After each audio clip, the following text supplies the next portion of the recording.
From an early age, we're conditioned how to receive feedback. That's how we learn to grow and develop.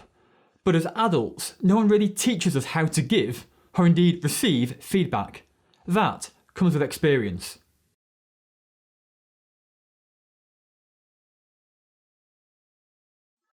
Welcome to another 12 Scholars tutorial, and today we're going to continue our theme on giving feedback. And we're going to make specific reference to our T2 tool, that's the WWW and AFI.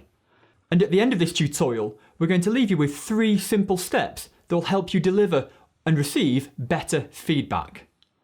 But before that, let's think about a tool that most inefficient or kind of fairly new or inexperienced leaders and managers will use. And we call it the simple stick, and it's a rather blunt tool. It requires a high degree of trust, or should be used sparingly to emphasise a point. And most of the time, it does more damage than good. So what are the alternatives? Well, think about a birthday present. Just like a thoughtful gift, effective feedback is all about giving and receiving.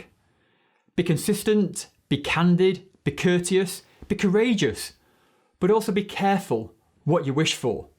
With a few pointers and regular practice, effective feedback can help transform you and your team and create a high-performing culture. So let's have a look at this 3-step approach for giving better feedback.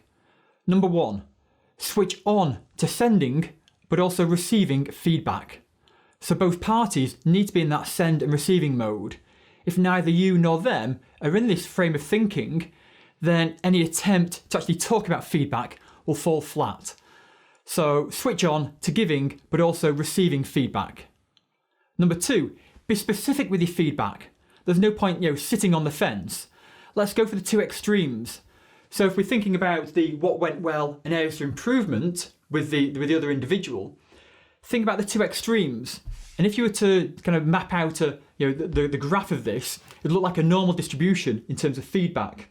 So we've got areas for improvement at one end and what went well at the other, with all the average feedback in the middle. That's the mediocre, which is neither helpful.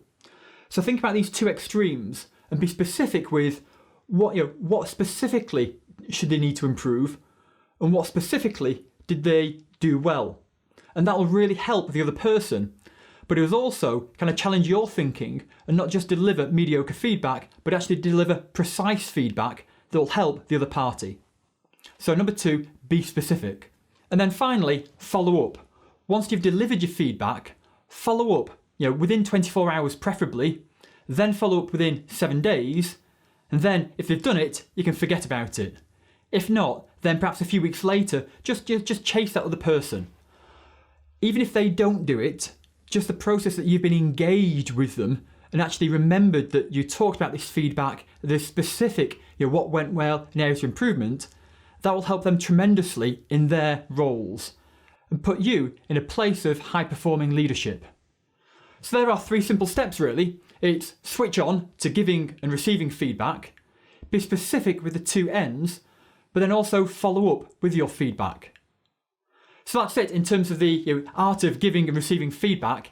If you like this tutorial, make sure you ding that bell, click the button to subscribe, thumbs up, or in the spirit of the video, use the comments to put what went well and areas of improvement. My name is Bob, and I look forward to seeing you next time.